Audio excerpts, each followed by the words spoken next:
Shalom mga kabiyahe, magandang gabi, good evening sa lahat ng mga kaibigan ko, subscribers ko, sa lahat ng mga OFW sa lahat sa buong mundo, sa lahat ng mga Bisaya, mayong gabi. So today is evening here in Israel, and I'm using sometimes English because I have subscribers, foreigners, so in order that they can watch my video and they can understand, so sometimes I using English. So ang ating video po today is a part mag-unboxing po tayo ng camera na aking gagamitin sa aking pagbablog. So with the accessories of the camera. So first stop ay ang bag ng camera. So ang bag, ito po yung loob ng camera ng bag. So kung bago ka pa lang sa aking channels, huwag mong kalimutang mag-subscribe, mag-like or leave a comment. And the second one is the microphone of the camera. Ito na yung bubuksan na po natin. So first is this one is the holder, is where's the mic hole put, and then this one to attach to the camera. So ito po ang para sa microphone holder, and this one is cable para sa going to, ito po yung pala yung mic. Tapos ito po yung cable ng from the mic going to the camera. So ito po siya ang ginagamit para sa pag-attach ng camera at saka mic. Tapos ito naman siya ay ginagamit para sa mic papunta sa telephone. Kung gusto mo mag-vlog gusto kong mag-vlog na gamitin ko yung telephone na using the microphone, so ito po yun ang cable na gagamitin. So then ito po yung meron po siyang maliit na bag na kasama. Okay. And mamaya po i-assemble natin yan. And the next one, ito po ay holder siya ng telephone. Pwede ko po siyang gamitin para dun sa aking telephone kung magagamit po ako ng pagbablog using my telephone. So, and this one is the battery, extra battery. I already had inside in the camera the battery and the memory cards, and mayroon akong isang memory card na 64 GB. Ang nasa loob ng camera is 32 GB. Nalagay ko na siya sa camera nung binili ko po kasi ang camera. Ako po ay nagpa-instruct doon sa store kung paano siya. So kaya hindi ko na po tinanggal yung battery doon at saka yung memory card. So ito po yung camera na aking nabili para sa aking gagamitin pag vlog ay Canon EOS M50. So nag-research po ako sa YouTube kung ano po talaga ang magandang camera para sa pagbablog, lalo na pag mga first time. So I found out that this one is a good one to use for the vlogging. So I decided to buy this one.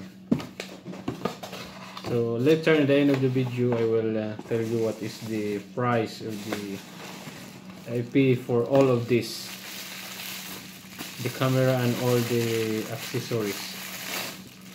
So the first one ay ang body ng camera. Ito po yung pinaka body. Light lang siya, hindi siya mabigat. Kaya madaling dalhin. And then ito po yung charger siya. This is the charger of the battery of the camera. And then this is the do what you call it, a cable. This is the cable. Ito po yung cable na ng charger. And meron po siyang sling, yung pwede mo siyang isabit sa liig. Pag ginagamit mo yung camera, i-attach mo siya sa camera at ilagay mo sa liig mo para safety, hindi siya mahulog kung nakagkaan. The last one, ito po yung tawag nito, ito po yung lens niya. Ito po yung lens. Ilalagay po siya dito sa loob ng i-assemble ko po siya mamaya. So ito po siya, ang camera at saka lens. And then mayroon po sa akong nabiling tripod. It's Gorilla Pad. We call it Gorilla Pad. So ito po ay aking gagamitin para sa aking pagbablog. So later, at the end of this video, I will assemble the camera and you will see. Makita nyo po, ito po yung Gorilla tripod na aking gagamitin sa pagbablog. Para lagay ko po yung camera habang pwede ko po siyang gamitin. Ganyan. So ito po. Then mayroon po tayong extra na unbox. It's Rudy project sunglasses. Ito po ay binili ng aking part-time job. Mayroon po akong part-time job once a month sa Dizengoff. Ako po ay naglilinis ng kanyang apartment.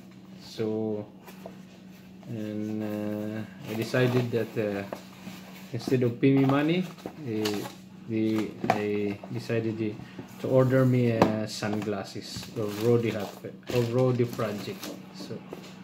So let's see. And the first one, I have two. Mayroon po akong dalawang sunglasses. This one is the white one. It's Rudy project. It's made in Italy. It's made in Italy. So I will using it when I'm vlogging outside and under the sun. So and the second one, mayroon pa pong isa. Ito, ang aking friend naman ang nag-order nito para sa akin. So you will see inside. The color naman nito is green. So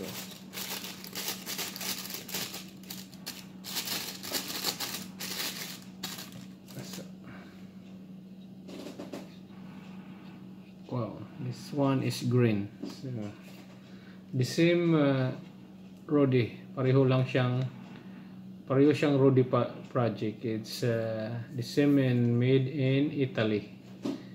Made in Italy siya.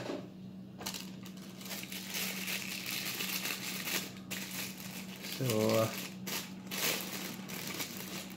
ibalik ko muna to sa box. Hello guys, welcome back. So atin na pong i-assemble ang ating camera. So first we remove this one and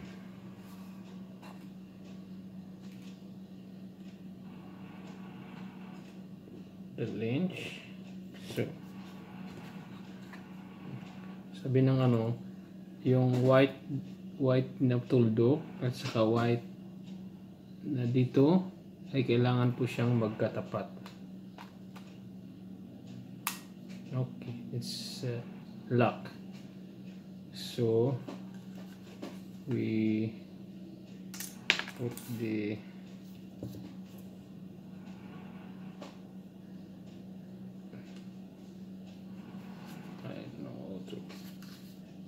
ini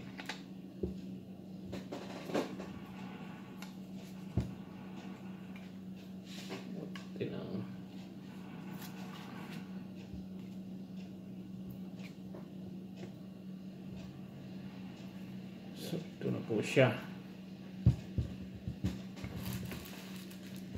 Yung battery pala nito, yung battery pala nito hindi pa na-charge, kaya for sure hindi po natin siya hindi pa po siya natin pwedeng mabuksan. Alin po natin. Ito po yung parang monitor niya, yung TV niya. Pwede mo po siyang maikot no harap sa'yo. Yan. Habang nagbablog ka, pwede mong nakikita yung sarili mo. So, very nice. And then, ilalagay natin yung microphone. Itong mic ay dito ilagay. So, lagay na yung microphone at ating ilock. Oops, sorry ka. Ba? Dapat ganyan. Okay. And then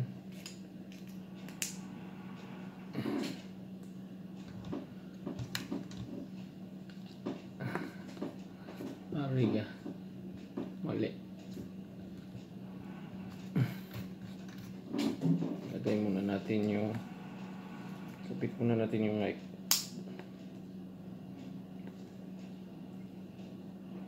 Ouch, tigas. Tigas.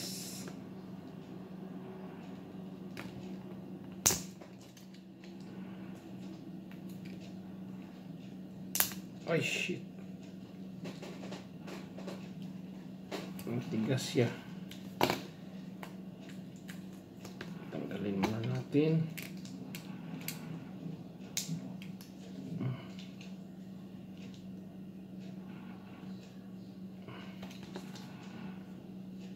Okay, yun, pumasok na siya. Ayan, yung mic, ito yung loob. Okay. Pag sa loob daw ng bahay lang, pwede daw itong gamitin. Pag nasa outside lang daw, ito siya.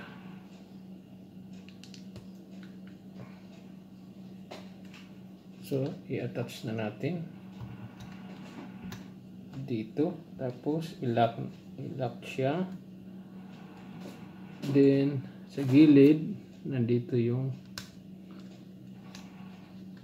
lagayan ng microphone. Ito po. So, ilagay po natin siya dyan. So, that's it. Ito po yung setup ng ating camera. At pag tayo ay nagbo-vlog, so, ito po ay kagandahan nito. Pwede siyang mag-ano, ganyan. Adjust mo lang dito at habang nagbo-vlog pwede kang magsasalita. So for now hindi po muna natin siya mabubuksan dahil wala po siyang battery. Lobat po yung battery niya, kaya kailangan ko pong i-charge yung battery. So ito po guys, so thank you for watching and sana po mag-subscribe kayo. Ito po pala ang price po nito, all in all, including all the accessories, I pay 3,045 shekel NIS.